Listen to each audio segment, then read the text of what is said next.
Learning English, a daily 30-minute program from the Voice of America. I'm Ashley Thompson. And I'm Mario Ritter Jr. This program is designed for English learners, so we speak a little slower and we use words and phrases especially written for people learning English. Today, you will hear reports from Jill Robbins and John Russell. Andrew Smith presents this week's education report. We close the show with the lesson of the day. But first, Jill Robbins has this story about what some people are calling the wedding of the year. Mukesh Ambani is known as the richest person in Asia. This week, his son is getting married, but the celebrations and parties began several months ago. In March, Ambani threw a 3-day party before his son's wedding. The 1,200 guests included former world leaders, tech leaders, Bollywood movie stars, and even the singer Rihanna. In May, the family took guests on a 3-day cruise from Italy to France. Well-known entertainers appeared on the cruise. The main wedding will take place on July 12th. Many observers have described it as the wedding of the year. The groom is 29-year-old Anant Ambani. He will marry his longtime girlfriend, Radhika Marchant. Mukesh Ambani is 66 years old. Forbes magazine says he is currently the world's 9th richest man. The magazine reports he has a net worth of $116 billion. He is considered the richest person in Asia. Ambani's business, Reliance Industries, combines several different businesses, from petrochemicals to telecoms. The Ambani family also owns a huge private apartment building in Mumbai, India. The building is worth $1 billion. Ambani's critics say his company has done well mainly because of political connections to the Indian government in the 1970s and 1980s. It has also had good relations with Prime Minister Narendra Modi's government. The elder Ambani has started passing the business on to his 2 sons and daughter.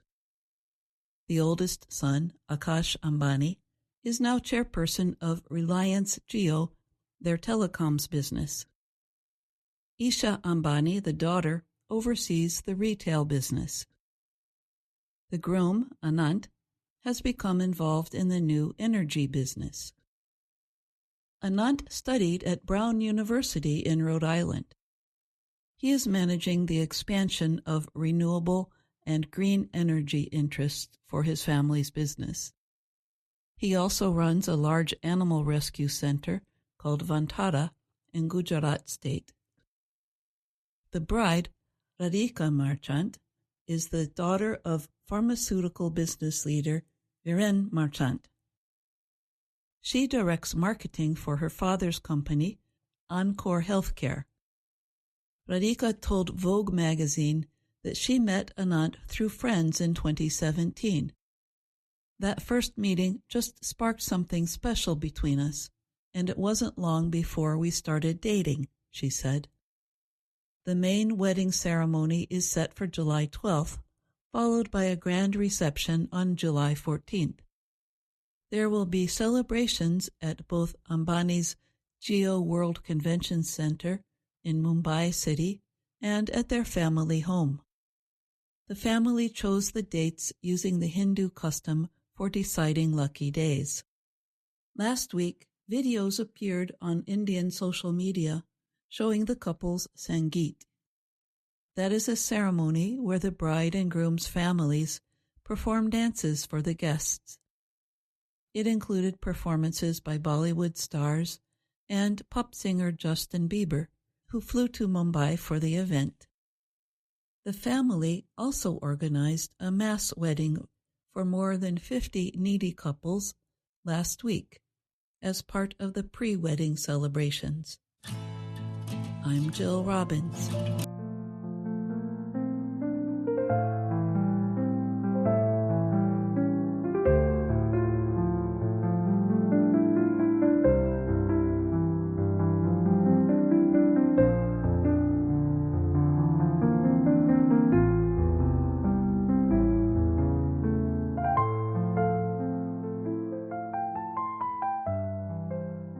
Scientists have identified a kind of desert moss that could help support possible colonies on Mars. A study by the Chinese Academy of Sciences showed recently.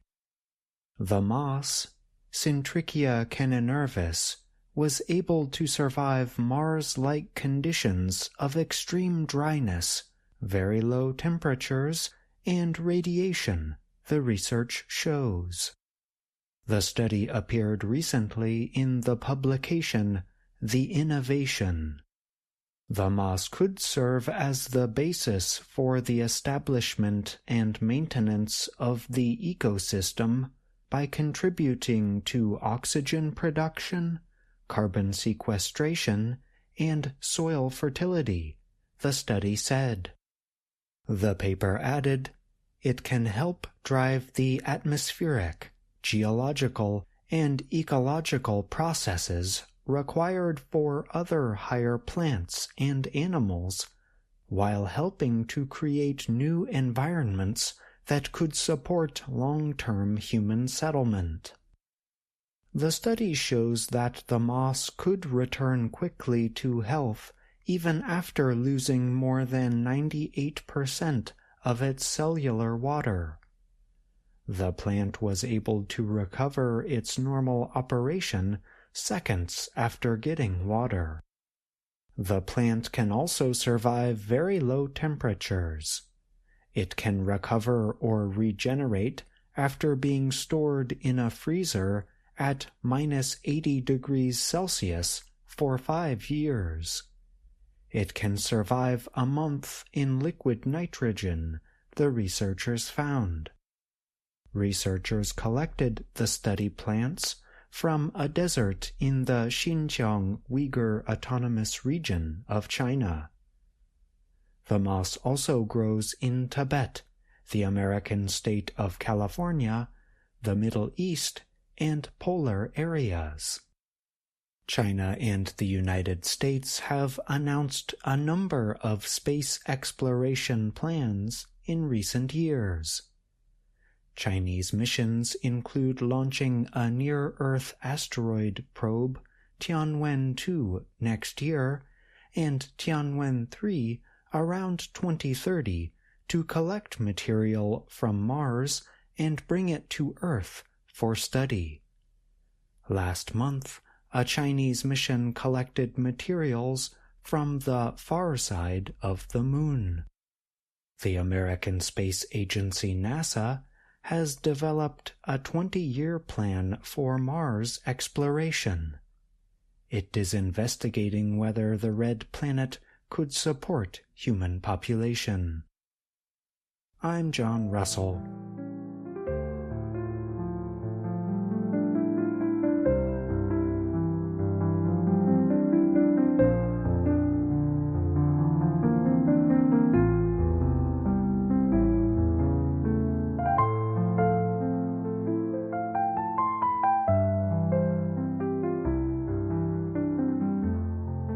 The number of Americans studying in China has decreased by large amounts in recent years, from around 11,000 in 2019 to 800 this year.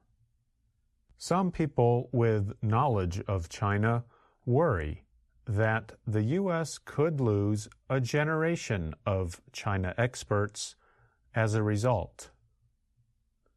David Moser is an American who has lived and worked in China for more than 30 years.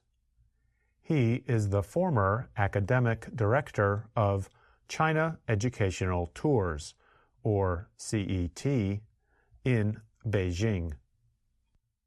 He said, I haven't seen an American student in years. CET was launched in 1982. The organization helps bring American students to China for language and cultural studies. It used to have programs in several cities in China, including Beijing, Shanghai, Harbin, and Hangzhou. Now, the program is only available in Beijing and Shanghai. Moser thinks the U.S. has already lost a generation of students who could be Chinese experts 10 years from now. During the 2011-2012 school year, the number of American students in China was around 15,000. Since then, under Xi Jinping's leadership and growing tension between the two countries, the number has decreased. At one point after the pandemic, the number dropped to 200 students. Moser said having fewer people who understand China is a huge loss for the U.S. You really need people who understand the two academic systems, the two college systems, and the way these things work in order to not make a huge mistake, he said. Compared with China, however, CET's projects in Taiwan have been attracting students. Moser said CET started its first summer study abroad program at National Taiwan University in 2022. The program brought in more than 120 American students. He said the program was set up in Taiwan because too few American students wanted to go to China. Moser believes that starting around 2008, air pollution and reports of human rights violations in China began to turn some American students away. China's strict lockdown during the COVID-19 pandemic also had a large effect.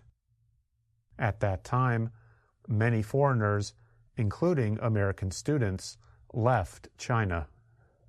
In addition, a revised Chinese anti-spying law that took effect on July 1st, 2023, has made some Americans worry about traveling to China. The law expands how the Chinese government can look into the activities of foreigners in China. As the law negatively affected China, the Chinese government tried to build up exchange programs. In November 2023, President Xi offered to invite 50,000 Americans to China for exchanges and studies for the next 5 years. Megan Burke is a former sociology professor at Illinois Wesleyan University. When VOA asked her about the 800 American students in China today, she said that the low number was a problem for the United States. Language is key to understanding culture. So, any limits on learning Mandarin or other Chinese languages only hold back our ability to have a broader and more complex intercultural understanding, Burke said. In contrast, 300,000 Chinese students are studying in the U.S. Moser of CET said the unequal number of students between the two countries is bad for both countries. However, he added that it is even worse for the U.S. Moser said, while the U.S. lacks knowledge of China, the Chinese have very good knowledge of the U.S., of its culture, of its government, everything. I'm Andrew Smith.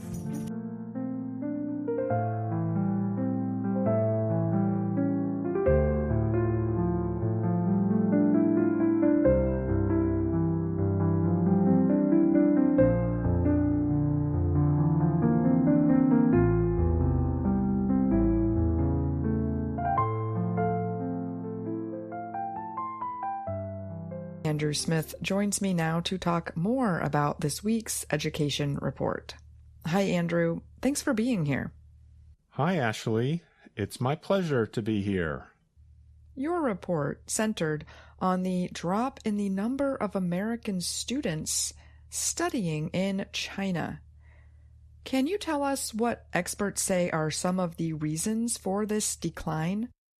According to David Moser of China Educational Tours, the decline may have started after about the year 2008.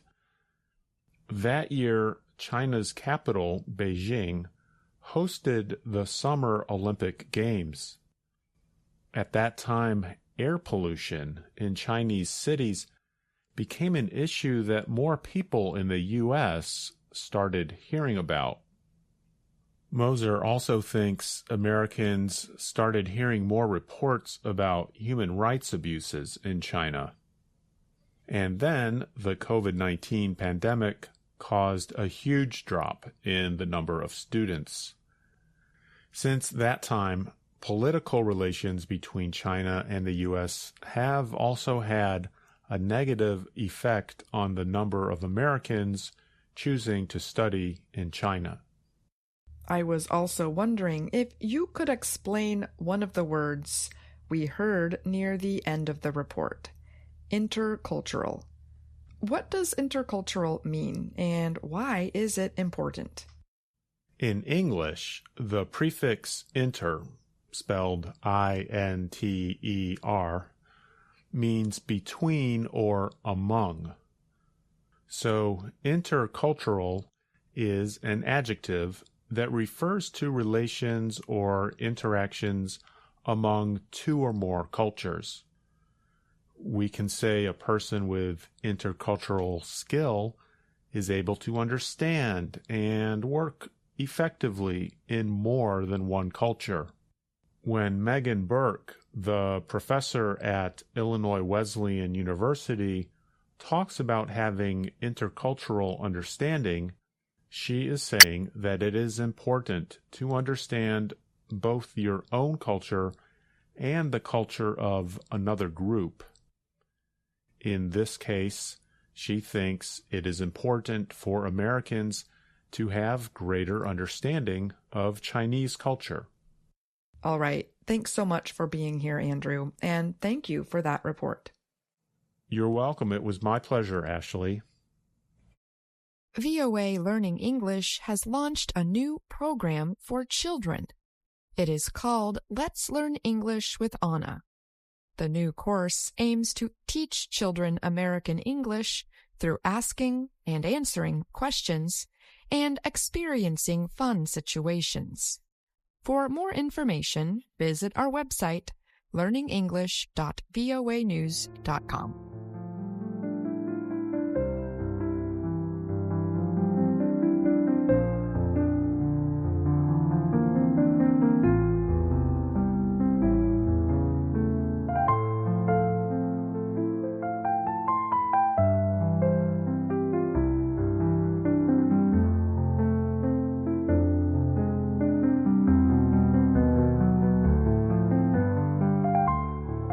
Welcome to the Lesson of the Day on the Learning English podcast.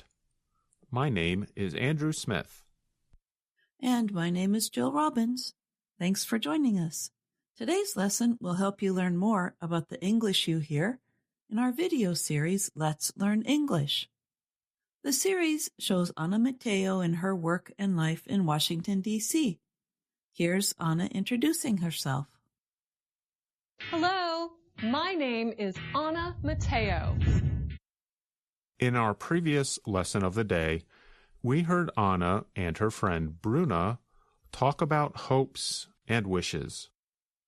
In today's podcast lesson, we're going to give you more ways to practice using the verb wish. But first, let's listen to Anna and Bruna again. This is from Lesson 10 of Level 2 of the Let's Learn English series. Hi, Anna. Hi, Bruna. What's up? I thought we could meet for lunch today. I wish I could, but I can't. I have to research Peru for a story. How's it going? Not so good. I've been reading about Peru and listening to Peruvian music. I really want to understand Peru.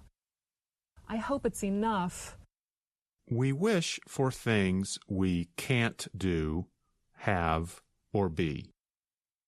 That means we wish for things that are different from how things are now. To show this difference, English changes the form of the verb or modal that follows the word wish.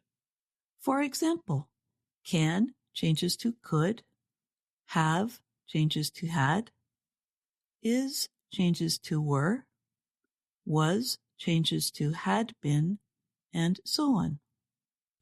So it sounds like this. I wish I could. I wish I had. I wish I were. I wish I had been. Of course, those are not complete sentences. So now we'll explain how you can practice making sentences with the word wish. First, write or think of a sentence that describes a real situation in the present or in the past. Then use a sentence with wish to express the idea that we want a different situation. Jill and I are going to give you some examples. First, we say one thing, and then we wish that thing were different. Are you ready, Jill? Ready. I can't swim. I wish I could swim. I don't understand the question. I wish I understood the question. My head hurts. I wish my head didn't hurt. Okay. Notice that after the word wish, we use a word that sounds like we are talking about the past. But we are not talking about the past. Listen again to this example. I don't understand the question. I wish I understood the question. The verb understand changes to understood, but we're not talking about the past.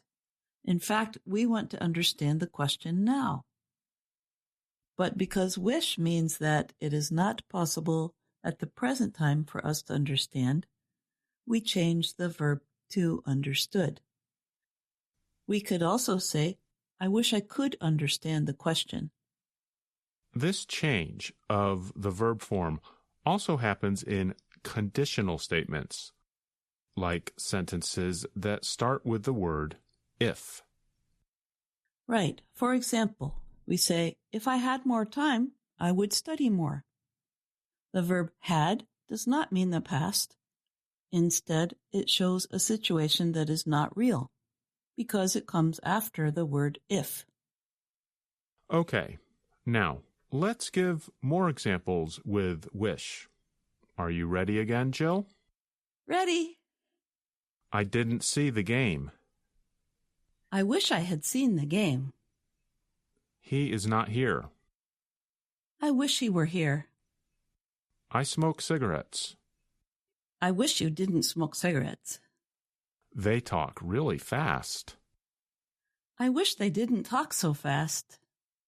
You were not at the party. I wish you had been at the party. Notice that for real statements about what people do, we change it to negative when we use wish. They talk really fast. I wish they didn't talk so fast. In the same way, the negation, shown by the word not, disappears when we use wish. I didn't see the game. I wish I had seen the game. Now, it's your turn, listeners. we will say a sentence about a real situation and then give you time to say a sentence using the word wish. After, you will hear us say a sentence using the word wish, so you can compare your answer. Are you ready? Okay, here we go. Sentence number 1. I can't visit my family.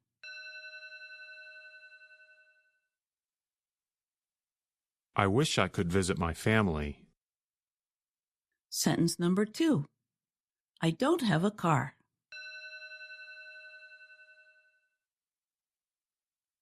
I wish I had a car. Sentence number 3. He is always late.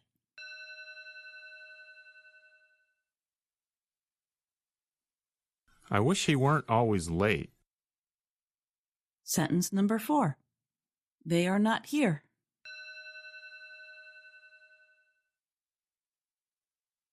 I wish they were here. Sentence number 5. I didn't go to the beach.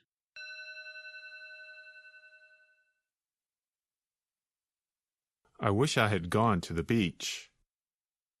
Sentence number 6. She didn't help me.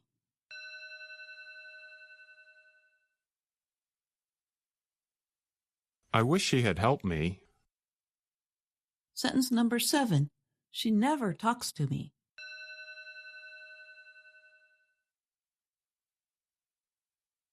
I wish she would talk to me. Sentence number 8.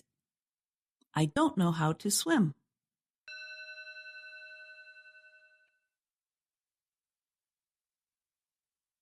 I wish I knew how to swim. Listeners, how well did you do? Was it easy or difficult to change the sentences and use the word wish? There are a lot of forms to learn, so don't worry if you could not change all the sentences. But you can always go back and play the examples again, and try to say the sentences with the word wish. We hope these exercises will be helpful. Now, before we finish, here's a little chant with more examples using the word wish.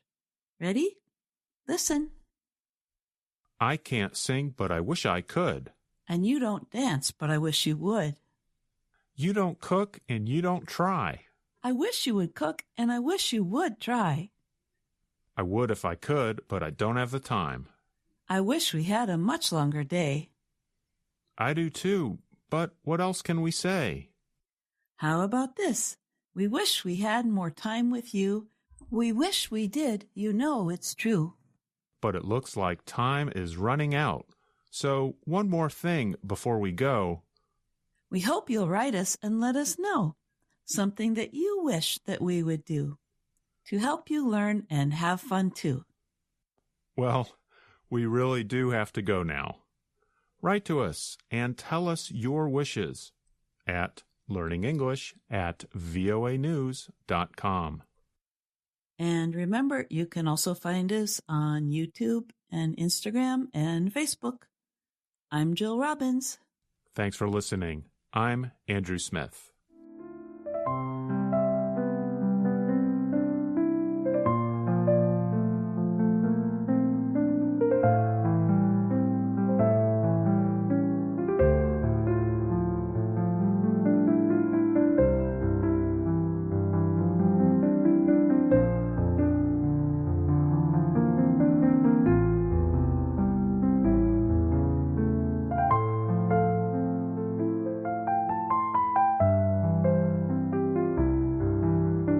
That's our program for today. Join us again tomorrow to keep learning English through stories from around the world. I'm Ashley Thompson. And I'm Mario Ritter Jr.